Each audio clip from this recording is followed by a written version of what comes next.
All right, talk fans, welcome back to another edition of No Coast Defenders. I'm of course here with the superest of the non-superheroes, Dan Can. How you doing today, Dan?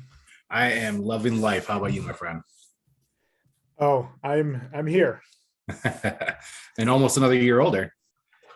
Almost just a couple days. Well, by the time people hear this, it'll be less than a couple days, really, but a couple days, and it's fun times. It's going to be a probably a quick episode, but first, the only real news I saw comic book related was that there was going to definitely be a Shang-Chi sequel and a spin-off series. Who do Um, you think that spinoff series is going to have in it? I unless they're going in one of the mystical worlds, I don't know. I immediately went with Kate, uh, Aquafina's character. And the reason being is she's not comic book related, so they can finally do a project because I've been getting the sense that they want to do these projects that won't have everybody so deep rooted in the comics. I think that's a perfect avenue to do it. Almost in like you mentioned the mystical world, almost as like a narrator type thing of taking people through like this world. And maybe it's just like something I'm hoping for. It's like a wish of mine because I think that'd be really cool. um but I just thought that'd be a lot of fun. Or the warriors being trained and things like that, kind of like what they're going to do with the world of Wakanda, where we're going to see the Dora Milaje, that kind of stuff. So will we see these warriors being trained by his sister kind of stuff too? So there's a couple avenues I think that they could go with it. Yeah, I'm just glad they're bringing back Destin Daniel Cretton for it. So Yes, no matter what but I was thinking it might be maybe this is where they bring in Iron Fist. that's another good guess too. um I kind of want just a series with the guy on the bus narrating it from his phone. Yeah, I mean, we know Iron Fist is going to come, whether it's the same casting or not. We're not too sure of, especially given how unfavorable the reviews were for Iron Fist on Netflix. So it wasn't one that fans are terribly urging back. So I'm curious to see the casting wise, but I wouldn't be surprised if they went with the same actor. I I think they're going to bring back Finn Jones. I think honestly, because he was better in the second season and he was also better in the Defenders. I Mm-hmm. think I think I love Iron Fist, and I know they're supposed to be basing it roughly on the Immortal run that was just epic, but they failed. They failed at that because I don't They think they're somehow made one of the most electric characters the most boring. yeah, they're really just I don't think there's an understanding. I think they were like, okay, this Immortal Iron Fist run that everyone loves, it's good. Right. Let's make this. And then they just didn't make that at all. Yeah. I was one of the big comics out there is Iron Fist, the introduction of Sabretooth. And so I've always had this pipe dream of like, oh man, what if they actually give us the X-Men through something like that, through a fun first appearance like that. And I've always thought it'd be kind of cool. I doubt it'll happen, but we'll probably get them long before that. It's just one of those things that I've always wanted to see. I think it was the Iron Fist 14, I believe it was the first appearance of Sabretooth, and it's now way out of my price range. So it's one I've always wanted. It's now I just want to see it on the big screen. I think that'd be cool. Now, if you just unloaded some of the other comic books, you could easily be back in your price Oh, range. God, I am that guy. No, I think we're definitely going to get Finn Jones, but I believe it was last week I'd mentioned like the WWE adage that they're always going to tell you what they're going to do, and I think the fact that they're going with an Asian Iron Fist in the comics means that's where they're going to go in the MCU as well. So I think we see like Finn Jones retiring out. So Mhm. much like they're retiring all the older superheroes to the new ones, they're just going to skip the being a superhero part for Finn Jones in the MCU. But it feels like they're making a whole MCU series world, much like with Netflix did with the Defenders. Yeah. So I could see. I mean, we definitely look like we're going to get Young Avengers, and it seems more and more likely we're going to get a West Coast Defenders as well. Yeah. Yeah. I think they're all coming, all the team ups. And I'm more excited about that than I was about the Avengers before because it can branch off. They can do their own things. Like everything's not in one basket. And I was just having a conversation with some folks recently about how I uh, the whole 20 film saga just felt like such a waste now that we have all this other stuff. Like it's so inconsequential. It doesn't really matter. Like, yeah, we got the blip, yeah, we got some PTSD, but in the grand scheme of things, it just really didn't matter, you know. And I know that they tie in these little nuggets, you know, where like we get Kate Bishop as a result, you know, that stuff, but it just feels so inconsequential now. So I like if they can do different team ups and different things out there and have all these other things going on, because it did show there's so much else going on in these universes, and let's see that stuff. Yeah, and we know Feige likes to correct mistakes from the past, even when they're not his. So it would be Yeah. very like him to be like, okay, this you should really do a multi-series team up thing. Yeah. Which isn't completely fair to Jeff Loeb because there's different creative teams on everything. And even though they're all under like the Marvel TV Loeb was running, he wasn't running it. He was so handcuffed with what he was given anyway. So Well, I think what I'd like to see is much like in the comics when you have, you know, like how we just got done with King in Black recently and all that stuff. You have the main titles, but then the tie-in issues, and then you have somewhere everybody's there, somewhere some folks are missing, but you see what they're doing off on the side. So I'd almost rather have that universe, which I think we're getting now, as opposed to like everything's just so interconnected, where it's like, yeah, it makes sense for this character to pop in for this 5 seconds, then bounce, you know, instead of like having to tie all these stories together. So I think the TV is opening up a lot with that, and then they're going to have that flexibility now that Sony's coming in too. So I'm really excited to see maybe some more projects that probably would have been forced into a box, kind of yeah. spread their wings and And fly. I don't think if you have like, if you establish a main Avengers team is Captain America, Bucky, War Machine, Blade, and Black Knight, you can establish that as your main Avengers team, and then you can have White Vision and Kate Bishop, Hawkeye in the West Coast Avengers, and still bring them in the movie. You don't need to bring all the West Coast Avengers in.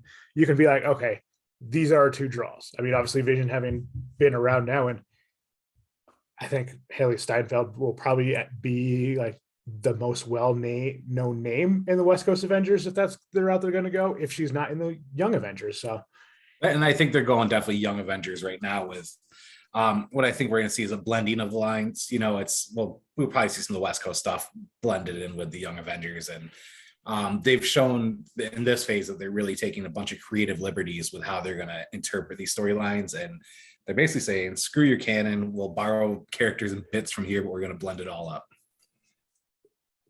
which is exactly the way to do it. Although our I'm good for buddy Tim was probably not as appreciative of it, since he'll be upset the canon's not followed. But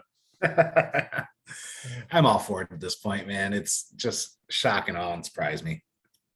yeah, okay. So Hit Monkey, let's touch upon that quick, and then we'll get into Hawkeye.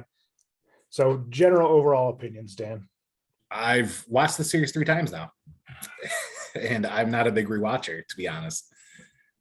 It's a lot of fun. It's something that, you know, I work out on my lunch break every day, and so I time my workout based on the episode length, and you know, it's perfect. And I've just been watching them.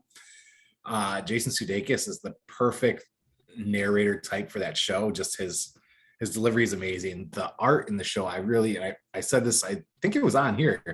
I said, oh, I might hate it because of the art, and that art was incredible. I loved it. It didn't even have to grow on me from like the beginning of it. I was like, I'm hooked, I'm in.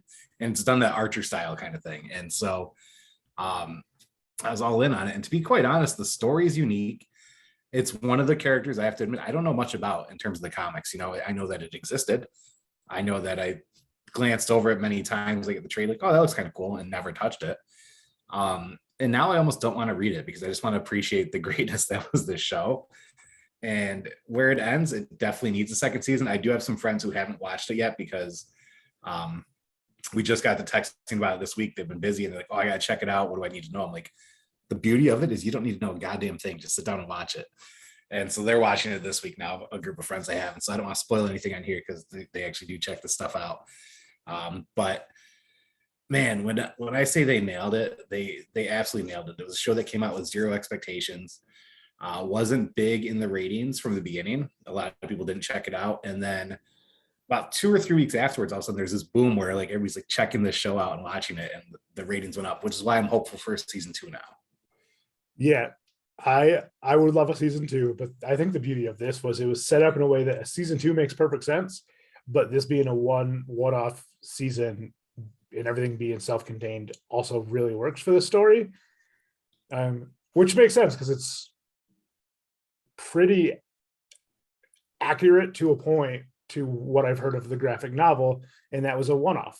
Now Hit Monkeys appeared several times throughout that, but I mean, I don't know about you, but I really thought out of all the projects we've seen, I know that the Hulu stuff's different than the other stuff, but this series somehow with this ghost and this monkey had more heart than most of the other projects they've had out. And the conflict of this monkey assassin, this internal conflict of right and wrong, good and bad, through just chimp noises was somehow so human at the same time, and just really played with all my feels and like really had me feeling for this cartoon monkey. Like it was incredible. yeah, there were so many complete character arcs throughout this, and yeah, you're right. It had so much heart, and I think that was the important part. And the other thing is, whereas I thought all these other shows, whether it's because Fox was doing mutants and they couldn't use certain mutants, so Gifted wasn't as good as it should have been. Gifted was way better than it had any right to be based on the characters it had, but it's weird to be able to use Warpath and the Cuckoos and really no one else. So I've always thought the Marvel television had been handicapped. They tried with Agents of S.H.I.E.L.D. to not handicap and having Sif and tying it with the movies. And then Agents of S.H.I.E.L.D. got better when they're like, oh yeah, no, we don't get enough to tie it into the movies. Let's kind of go wacky and do our own thing. And then it could be good.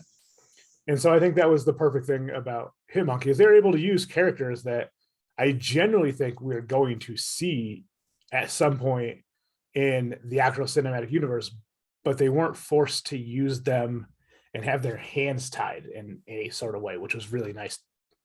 Well, and you know what's interesting is, you mentioned we might see, like, already we have the speculation, almost confirmation, that MODOK is going to be in the next Ant-Man movie, which they just got done with the Hulu MODOK series. It's almost like it's a test market kind of thing. Nah, man, I need a Howard the Duck crossover with this character, and I need it ASAP. Yeah, and that's last week that we think of other like properties we could see be in like a series like this, and I said there's one that we would both want that we're going to just say right now, let's not say, and that of course would be Howard the Duck. And we both want not Howard the Duck teases, we want like a full Howard the Duck project, Yeah. which Yes, one day we're going to get. I feel like it's a shoe-in, it's just when we're going to get it. So what other series, or even if you only have one, what other series we wish that we would get, and let the people know if they should be reading for it? I have one series, and it would make my daughter's world, and that is Lockjaw and the Pet Avengers. If we were to get that series on the screen, even for a show, not only would it be a winner, but it would introduce folks to some really fun characters. Throg would be back, and you could bring in the Loki Gator. Yeah, and to be quite honest, I don't know how many people have read it, but it's a really quick and fun read. And the interesting thing is such a low print run that like the first issue is like $40, and it's just such a fun read. And I would love to see it on the big screen, even if it's if we're going through different timelines and stuff, like in the next season of Loki, just throw it in there. Like, why not? It'd be so cool to see them on the screen. Yeah, I am a little shocked by this, but not too much. I know like the Pet Adventures have been a big hit in your household. And it's one that is rumored all the time, but like never gets confirmed. So this is another one that I think is going to happen, but just a matter of when. But for me, I thought you were going to say Strange Academy. So I read Strange Academy over the weekend, and holy shit, what a good series that could be. Do you know why I don't want Strange Academy? Because they're not going to do it right. Yeah, it's probably my affinity for Scotty Young. Strange Academy, outside of the series Eve from Boom Studios, has been my favorite read. I don't want to say in my lifetime, because jungle action, all that's up there, but holy shit, it's just so well done. And there's, I think, 10 new characters in the first issue. So it's like, to set that up, it needs to be an animated series, I think. I definitely think it would, because I don't want it to be a movie. I don't want it in the big screen because they definitely have to take too much out of it. So it would have to be animated just for the CGI that would have to be involved in the expenses to do a live action series. Yep. It would have to be animated, but there's just so much there. I have to thank Strange Academy because at the time it came out, I was like, I'm done buying comics, I'm done reading, because I was just so sick of the art. Hickman ruined the X-Men for me, and I was like, oh, I'm so done with all this. And then Strange Academy came out, and I saw that Scotty Young cover, and I said, okay, I'll pick it up. So I read issue 1, and then immediately I'm like, well, where's 2?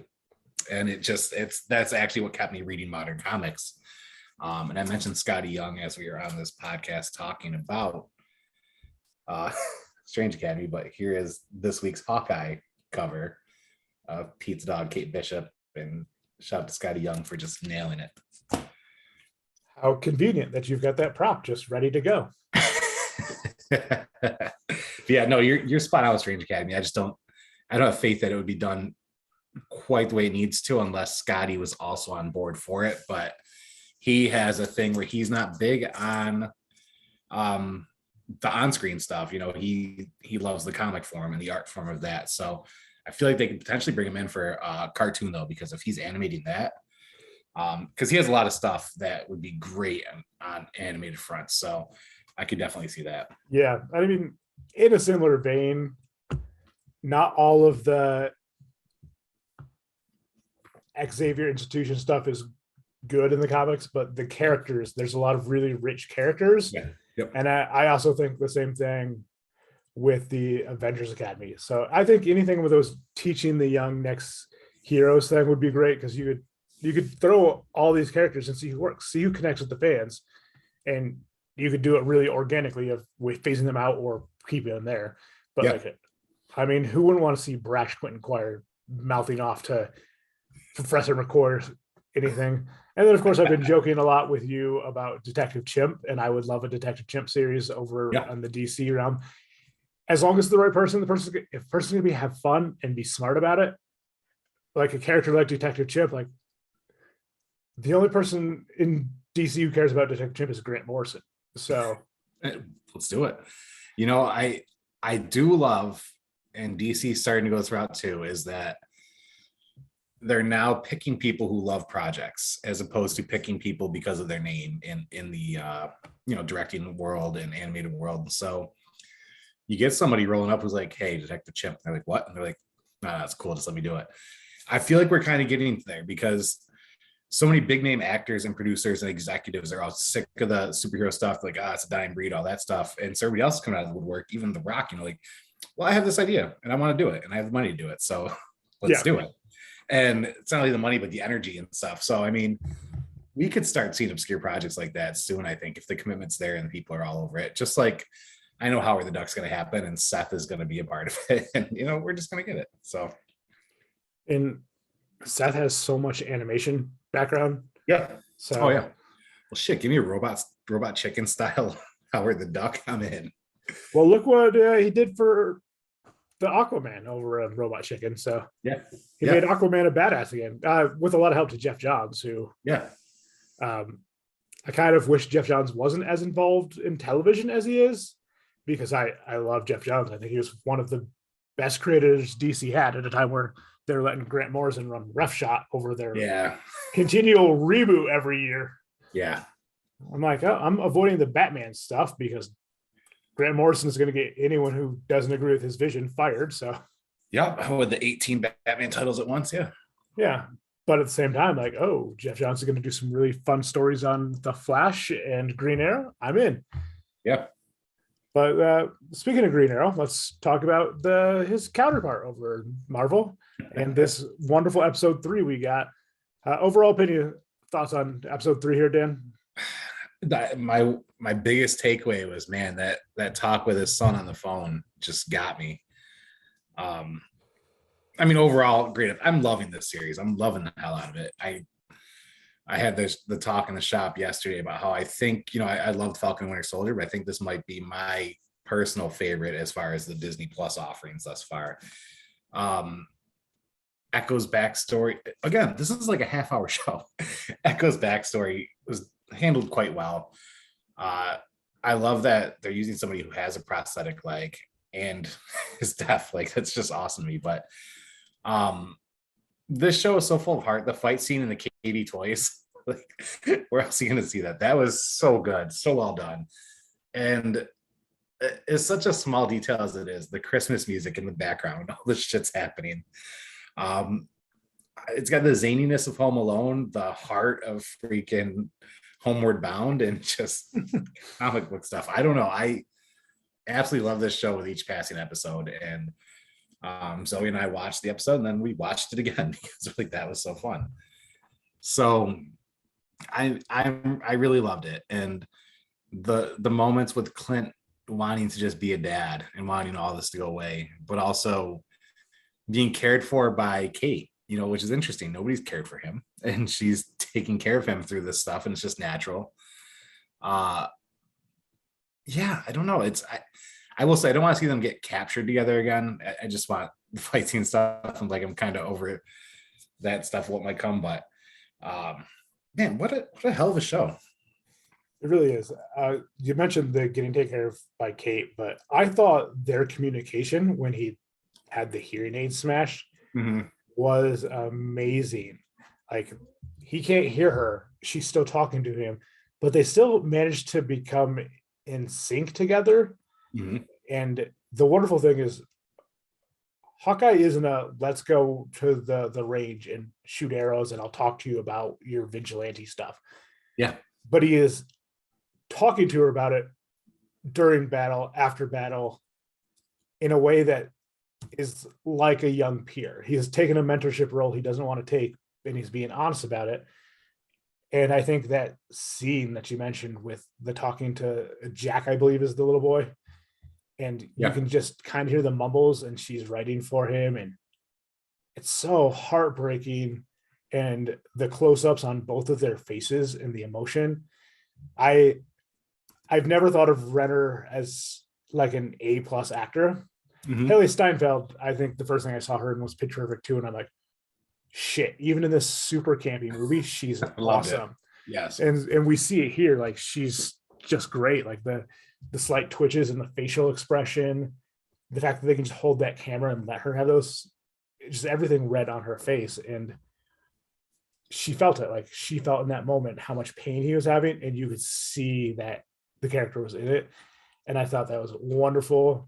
We finally got Pizza Dog's name, which is kind of funny because in the Fraction run, Pizza Dog doesn't really get the name Pizza Dog. He's called a lot of different things. And he responds to Pizza Dog, he responds to Lucky. But I liked that this one, it was Pizza Dog is the one he responded to, because it's Pizza Dog. I enjoyed the moment where they both said that he should go out.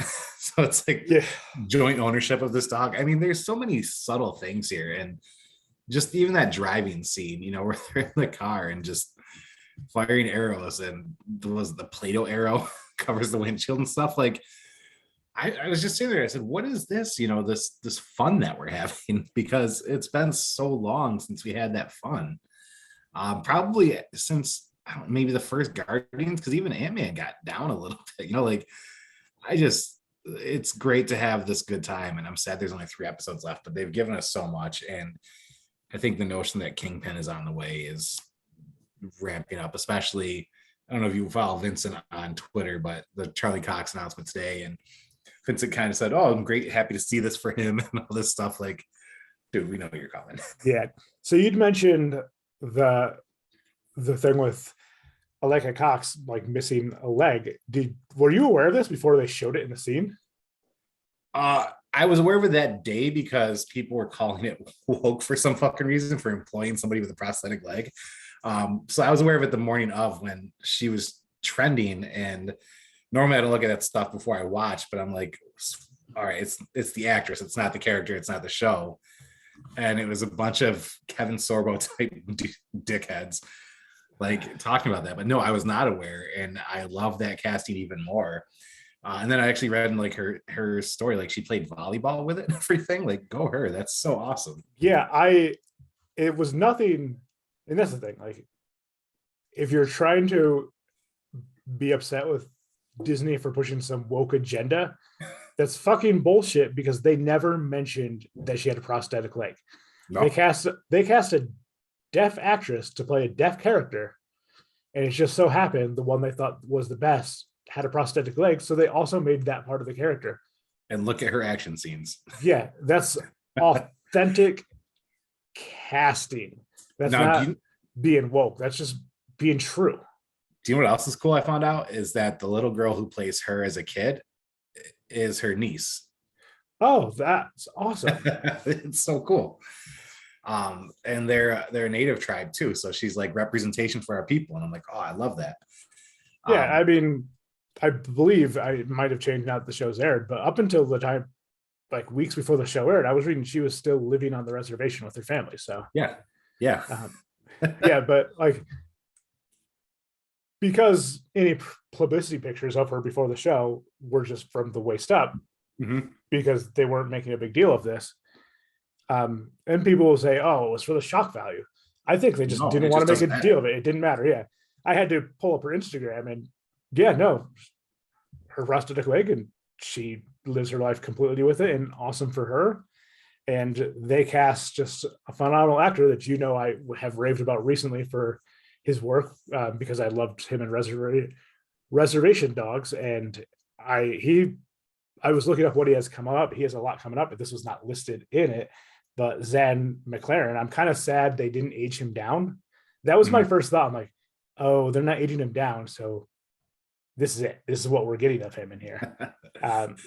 Which I guess isn't true. Like you could do like haunting memories and stuff. There's so much you could do to bring him back later. But I mean, they just brought in a phenomenal actor to be in 2 scenes. Well, we do have the show coming up too, Echo coming up. Yeah, so yeah, he could be brought back in that. They could age him down in that. He could just be like a memory or a ghost, like haunting her. So yeah, there's a lot. I was like, man,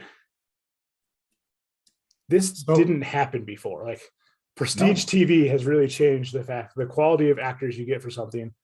And also for a guy who's done a lot of really, really great work with representation in the characters he's played, but he's also had to play a lot of those terrible token native characters as well, which unfortunately is true of most minority actors. And let's just be glad they're not casting Puerto Ricans in the role.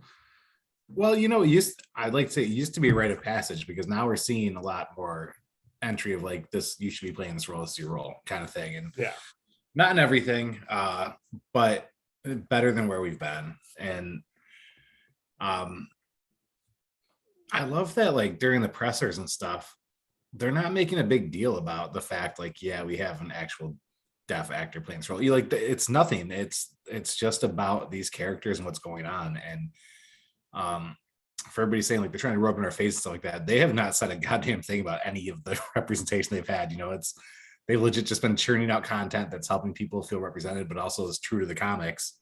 And if you don't like it, then I guess you don't like the story in the comics. So that sucks for you. Maybe watch something else. Go watch your Mel Gibson Lethal Weapon 5 and leave everybody else alone. So, you know, if you're looking for a certain thing, there you go. It's there for you. But the rest of us who love this comic stuff love what it stands for and what it represents. And there's a reason why Gregory and I are here every week doing this, and I'm at the comic shop once or twice a week, and I'm spreading this stuff to anybody I can, because it's great stuff. So if it's not for you, stop looking for a reason to hate it and just acknowledge you don't like it, you don't like change, you don't like representation, and move on with your life, man. Yeah. Also, it seems like it's been a new trendy thing, because I know you'd been mentioning, like with the last couple of Marvel projects, the reviewers with the woke stuff. I thankfully avoided that because it's not going to come up and hit my interest, but my Google feed did have a review about how Hawkeye just continues to push the woke agenda. And that's the headline. The name of the fucking article.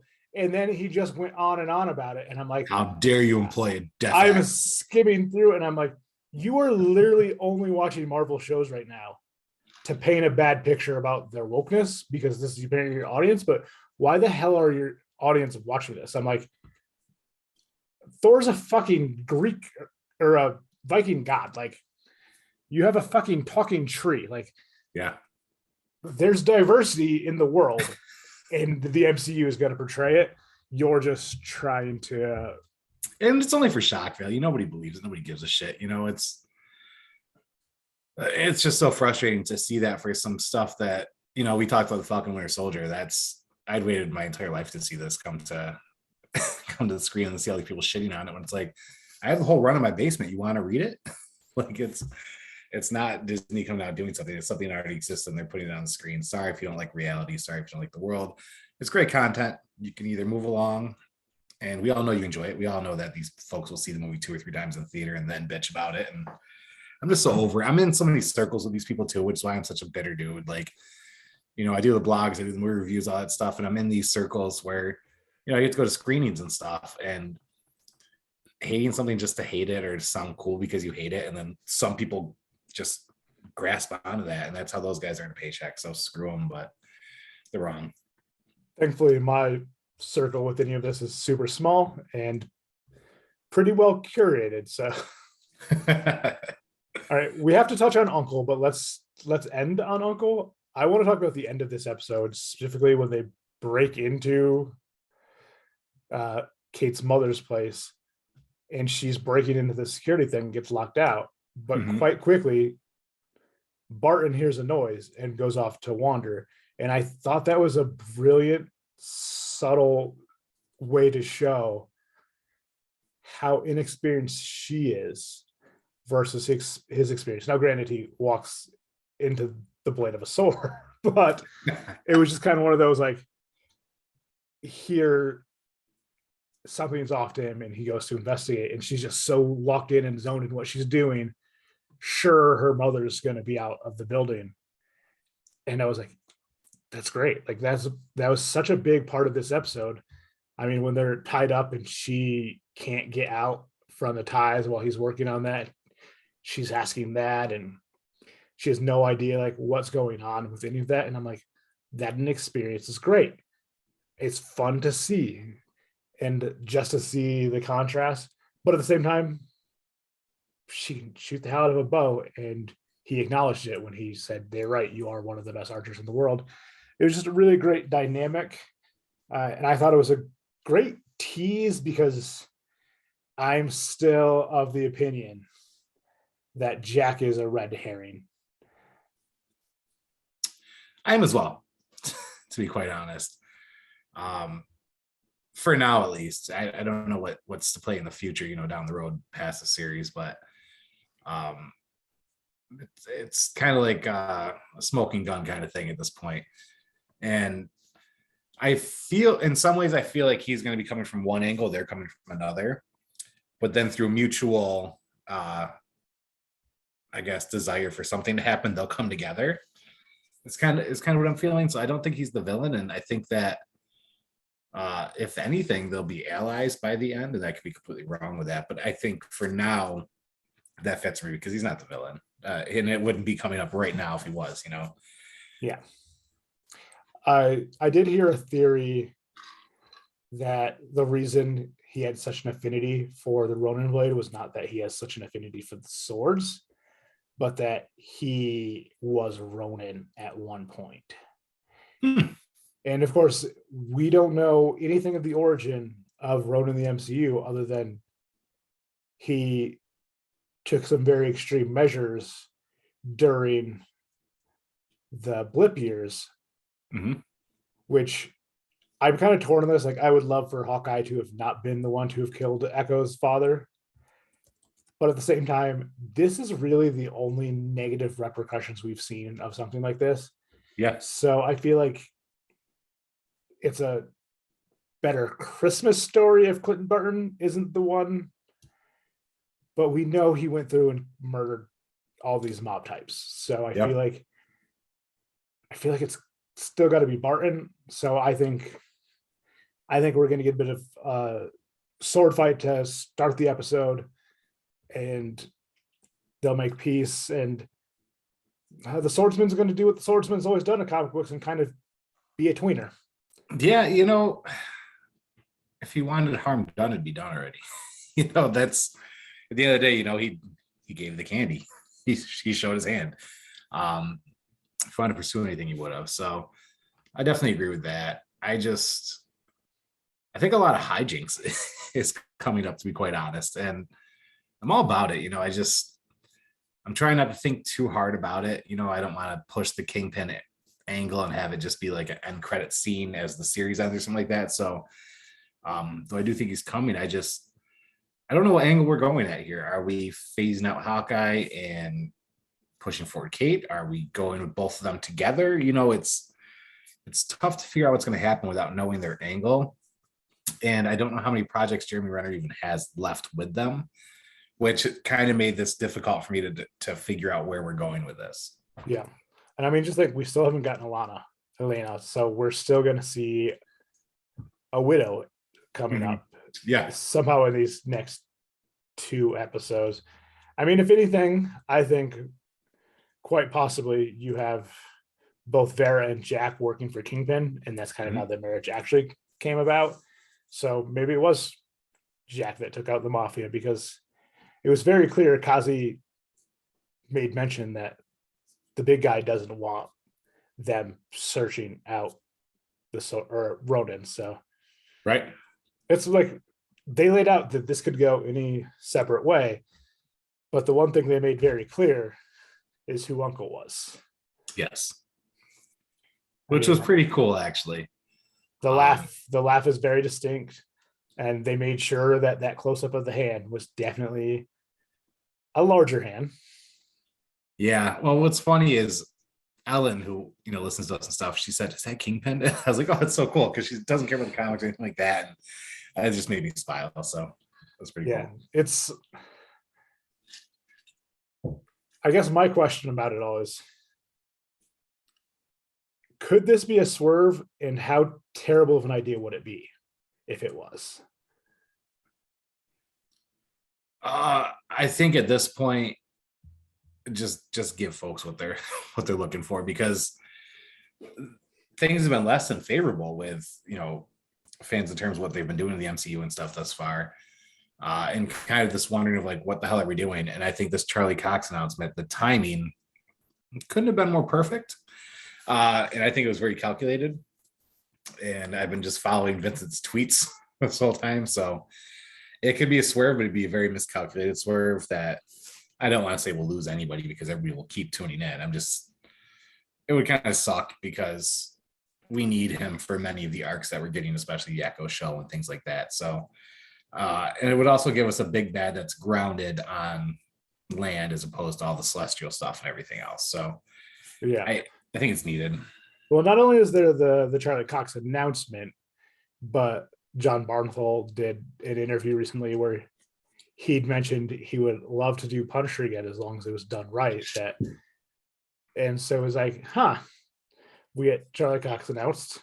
We clearly get Vincent D'Onofrio's laugh, if not his hand. And we got the Punisher being teased in an interview by the Punisher. So it's definitely coming. It would be a really terrible swerve. I just hope the rumor of the fact that they're going to go with an extra large Kingpin to be more like the comic books, I hope that is wrong. Like, I thought the natural Kingpin look in the series was fantastic, and that's the way they should go.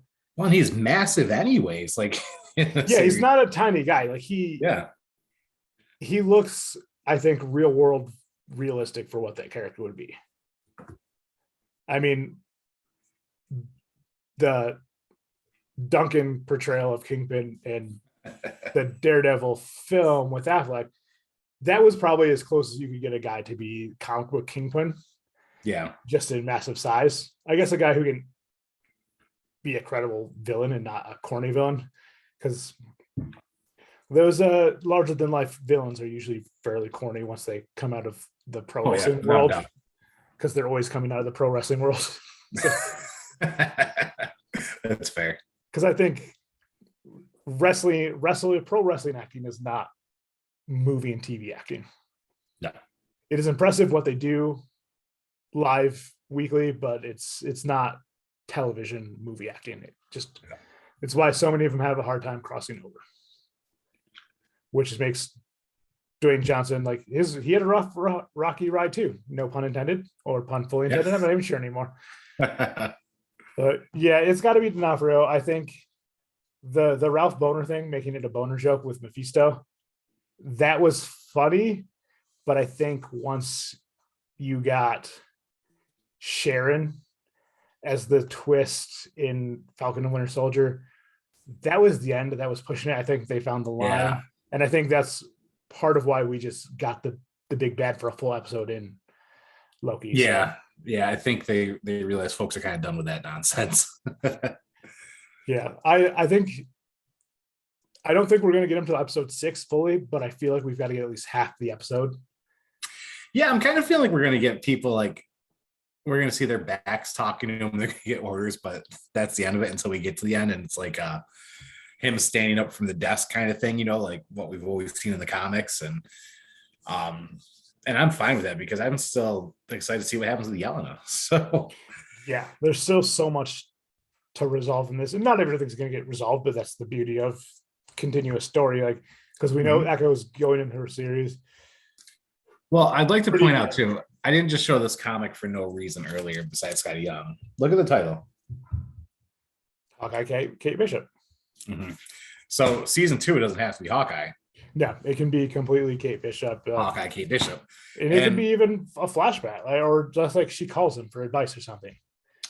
Well, we've talked about how they don't do things unnecessarily, how there's a reason for this stuff. And this issue coincidentally just came out with the new title of the Hawkeye run. So as opposed to the old Hawkeye. Yeah. One, which was just Bishop. So they do everything for a reason. they really, really do. It's the synergy of having the rights to the characters is you can tie everything in a way you couldn't before. I mean, we're not far removed from them canceling Fantastic Four so that Fox Fantastic Four movies bailed. That was such a baller move too. Cancel Fantastic Four during a really, really good creative run. And the X-Men toys, which are their most profitable toys, they downsized their X-Men lines as well. So, and then they changed the Marvel Legends where it had to be Marvel's character too. So freaking petty. It is. It worked. They won out. So I love it. All right. That's so we got another like 35-minute episode coming up Wednesday. And then I believe the final 2 are going to be more like the first 2 where they're going to be hour plus. So we don't have too much more, but it seems like it's going to be quality. I think we're not going to lose the steam we lost in Falcon and Winter Soldier in particular. And depending on how school breaks line up, Zoe has asked to be on the finale episode. So we may have to bring her on. Cool. I mean, even if the school break doesn't work out where she can join us when our normal recording time, I have no problem moving it. So yes, she's more invested in the show than I am at this point, and that's pretty hard. So, all righty, Dan, get your plugs in.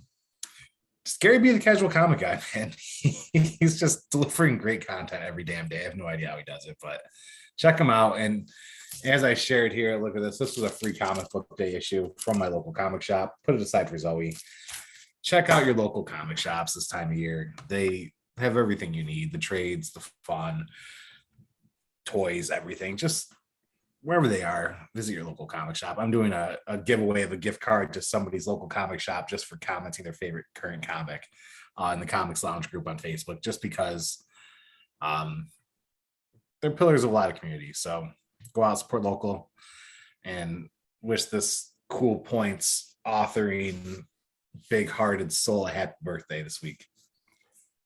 I mean, related. My plug will be, you've kind of seen the very, very early phases, but I'm working on launching my used bookstore online.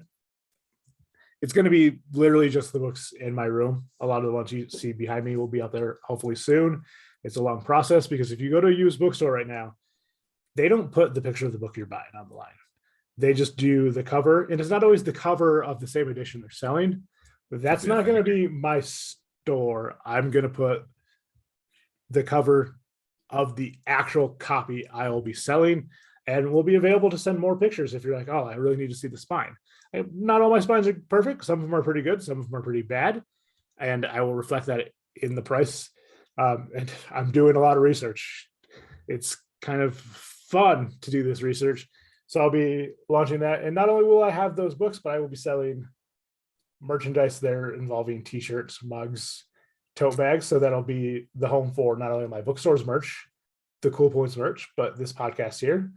Right now, in my mind, we'll do the logo, and then hello talk fans, because that is my favorite like random phrase I've come up with during this process. So who knows? Maybe we'll eventually get some Battle of the Band stuff sold on the site too. So, but maybe we'll wait until after we change the name to whatever the name is going to be once we're done with this first phase. So yeah, check out Battle of the Bands. We'll be recording that tonight if you're listening to this and I post it Tuesday, but it'll be up Wednesday, just like every Wednesday. Going to talk 2014, a year with quite a few albums. I think this was the first year I reviewed, or I made a list of my favorite albums for Cool Points in one of the website editions. Oh, nice. So this is a fun year. 2015 is a fun year too. So I think we're going to end the year strong with the Battle of the Ballads. So, and the decade strong. I guess that's how we do it there. I'm excited to see where this bookstore goes. I'm going to promote the shit out of it, and I will wear everything you're selling. I appreciate that, sir. All right, potties, have a good one. We'll be back next week.